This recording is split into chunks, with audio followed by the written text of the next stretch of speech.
여러분 환영합니다. 자, 바로 본론으로 들어가 보죠. 오늘 우리가 샅샅이 파헤쳐 볼 내용은요. 진짜 꽤나 도발적이고 흥미로운 영성에 대한 철학적 재해석입니다. 우리가 평소에 당연하게 생각했던 종교나 영성에 대한 관점을 완전히 뒤집어 놓을 만한 아주 신선한 분석 자료를 하나 가져왔거든요. 진짜 집중해서 들어보시면 세상을 바라보는 완전히 새로운 시각을 얻어가실 수 있을 겁니다. 자, 시작해 볼까요? 일단 이 놀라운 데이터부터 한번 보실까요? 지금 밀레니얼과 Z세대가 얼마나 빠르게 전통적인 종교기관들을 떠나고 있는지 확실하게 보여주는 수치인데요. 세상에 20대의 무려 76%, 그리고 30대의 71%가 나는 종교가 없다고 답했다고 합니다. 엄청난 변화죠? 10명 중 7, 8명은 아예 종교를 삶의 중심에서 철저하게 밀어내고 있다는 뜻이거든요. 진짜 우리 시대의 패러다임이 확 바뀌고 있다는 게 실감이 납니다. 그럼 종교기관들은 사람들이 이렇게 떠나가는 걸 그냥 가만히 지켜만 보고 있을까요? 절대 아니죠. 이 거대한 흐름을 뒤집어 보려고 요즘 진짜 재미있고 색다른 시도들이 나타나고 있는데요. 다들 나는 솔로 같은 인기 연애 프로그램 아시죠? 이런 예능 프로그램이 사찰이나 성당 같은 종교시설에서 촬영을 하면서 그곳들을 엄청 핫한 데이트 코스로 탈바꿈시키고 있습니다. 실제로 지난 2년 동안 무려 69쌍의 커플이 탄생하기도 했고요. 종교의 이미지를 다시 트렌디하게 포장하려는 아주 파격적이고 현대적인 생존 전략이라고 볼 수 있겠죠.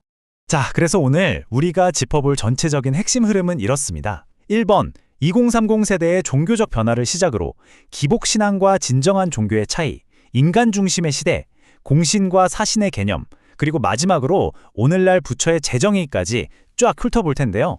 단순한 통계 자료에서 출발해서 아주 깊고 흥미진진한 철학적 개념까지 쭉쭉 넘어가 보겠습니다. 첫 번째 파트입니다. 2030 종교의 변화 그리고 무식한 시대를 떠나며 과연 젊은 세대는 왜 이렇게 종교를 썰물처럼 떠나고 있는지 그 근본적인 이유부터 한번 짚어보죠. 오늘 다룰 자료에서 아주 묵직하고 도발적인 질문을 하나 딱 던지는데요. 과연 부처가 온 적이 있는가?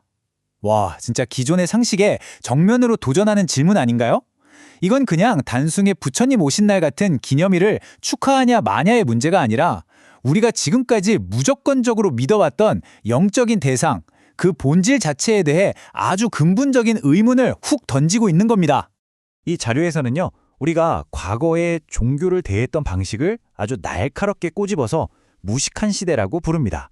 단어가 조금 세게 들릴 수도 있는데 가만히 생각해보면 그래요. 우리는 사실 오랜 전통이라는 이유만으로 그냥 맹목적으로 따랐잖아요.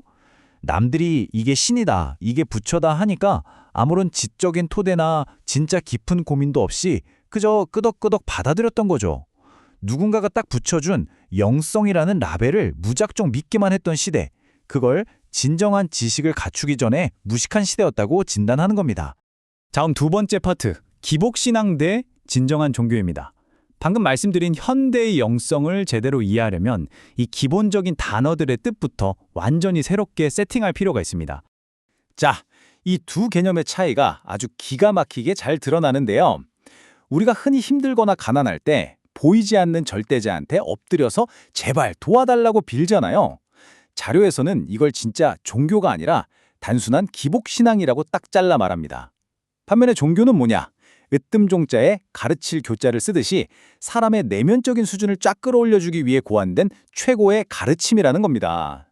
그러니까 맹목적으로 복을 비는 거랑 위대한 인생의 이치를 배우는 건 아예 차원이 다른 문제라는 걸 확실히 짚고 넘어가는 거죠. 그리고 여기서 진짜 소름 돋는 아주 단호한 경고가 하나 나옵니다. 무려 100%라는 꽉 찬 숫자를 제시하는데요.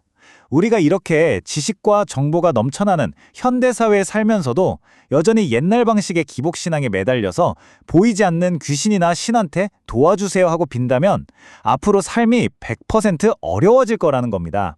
인류는 이미 그런 어린애 같은 단계를 벗어나서 엄청나게 지적으로 성장했는데 계속 무릎 꿇고 구걸만 하고 있으면 오히려 자연의 섭리에 어긋나서 삶에 고난이 닥친다는 엄청난 논리인 거죠. 세 번째 파트, 인본주의 시대입니다. 아니 그럼 보이지 않는 존재한테 의지하지 말라면 대체 이 험난한 현대사회에서 우린 누구한테 의지하라는 걸까요? 바로 이 문장에 오늘 분석 자료를 관통하는 진짜 핵심이 담겨 있습니다. 우리는 사람과 사람이 사는 세상에 살고 있습니다.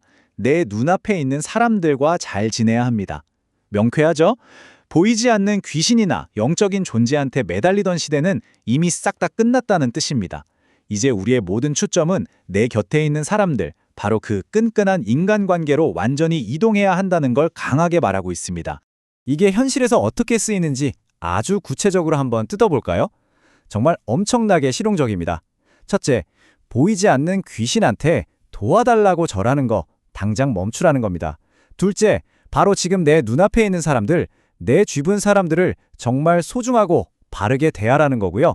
셋째, 그렇게 사람과 사람 사이의 관계를 꼬이지 않게 잘 풀어나가라는 겁니다. 강연자는 심지어 이렇게 말해요. 내 앞에 있는 사람이랑 잘 지내면 내 인생에 절대 어려움이 오지 않는다고요.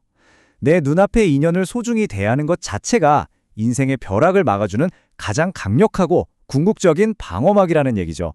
네 번째 파트, 공신과 사신입니다. 자, 이제 이 자료가 한 걸음 더 깊이 쑥 들어갑니다. 우리가 세상을 떠나고 나서 과연 어떤 영적 존재가 되는지 아주 매혹적이고 형이상학적인 이야기로 방향을 싹 틀어보겠습니다. 여기서 진짜 기가 막힌 발상의 전환이 나오는데요. 방금 보신 질문 진짜 흥미롭지 않나요? 지식사회에서 우리 지식인들이 귀신한테 도움을 청해야 할까요? 아니면 반대로 귀신을 도와줘야 할까요? 여러분은 어떻게 생각하시나요? 옛날에는 힘없는 인간들이 무조건 귀신한테 도와달라고 빌었지만 이 자료에 따르면 지식을 빵빵하게 채운 현대의 우리는 오히려 길 잃은 영혼들을 도와줄 수 있는 엄청난 질량과 에너지를 가져야 한다고 주장합니다. 현대 지식인들의 완전히 새로운 영적 의무를 턱하니 던져주는 거죠. 이 자료는 사후 세계의 영적인 존재를 아주 깔끔하게 두 가지로 분류해서 설명합니다. 살아생전에 오직 자기 자신 그리고 자기 가족만 챙기면서 철저하게 이기적으로 살다 간 영혼들을 가리켜서 사사로울 사자를 써 사신이라고 부르고요. 반대로 자기 삶을 사회에 더 큰 이익이나 공공을 위해 널리 헌신하며 살다 간 영혼들은 공평할 공자를 써서 공신이 된다고 설명합니다.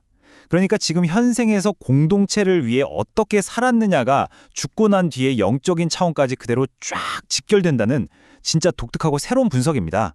그래서 우리처럼 많이 배운 지식인들에게 이 사회가 요구하는 궁극적인 목표가 대체 뭐냐 아주 명확합니다. 나 혼자 잘 먹고 잘 사는 사적인 성공에만 갇혀서 죽어 사신으로 남지 말라는 겁니다. 대신에 이웃과 사회를 위해 가치 있는 일을 하고 널리 이롭게 하는 공적인 삶을 살아서 죽어서도 세상을 돕는 공신이 되어야 한다는 거죠. 대중을 위한 진정한 가치를 만들어내야 한다는 아주 강력한 행동 촉구 메시지입니다. 자, 드디어 마지막 5번째 파트입니다. 오늘날 부처의 재정이 제일 처음 도입부에서 던졌던 그 묵직한 화두로 다시 돌아와서 전체적인 결론을 한번 싹 맺어보겠습니다.